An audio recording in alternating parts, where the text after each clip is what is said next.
আমাৰ আজি এইখন খুব এখন সফল আমি সভাখন খুব সফল হোৱা বুলি ভাবিছোঁ আমি ইমান ভিতৰুৱা অঞ্চলত ভূটানৰ বৰ্ডাৰত আমাৰ national commission for protection of child ৰাইটছৰ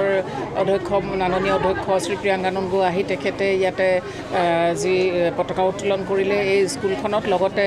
এই স্কুলখনৰ ছাত্ৰ ছাত্ৰী তথা SSB লগতে প্ৰশাসন আৰু গাঁৱৰ ৰাইজ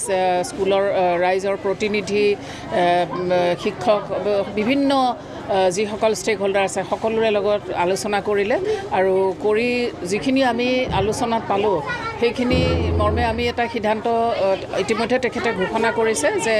এই চিৰাং জিলাত তেখেতে এই যিটো আজাদী কা ৭৫তম যি অমৃত মহোৎসৱ সেই উপলক্ষে যে চাইল্ড ট্ৰাফিকিঙৰ কাৰণে শিশু সৰবৰাহৰ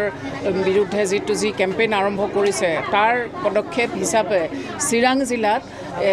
এটা মেপিং কৰা হ'ব যিখিনি ভালনাৰেবল ফেমিলি আছে যি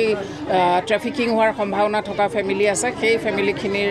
লৈ পেলাই এটা মেপিং কৰা হ'ব আৰু তাৰ অতি ৩ মাহৰ ভিতৰতে কৰা হ'ব আৰু তাৰ পিছত এই মেপিংটো আমি অসম শিশু অধিকাৰ সুৰক্ষা আয়োগ আৰু ৰাষ্ট্ৰীয় শিশু অধিকাৰ সুৰক্ষা আয়োগৰ লগ হৈ আমি কৰিম আৰু তাৰ পিছত আমি ইয়াত কেনেকুৱা ধৰণেৰে কাম কৰিব পাৰে বা যি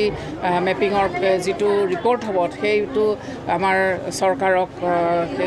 অৱগত কৰা হ'ব আৰু তাৰ পিছতে ইয়াতে পদক্ষেপ লোৱা হ'ব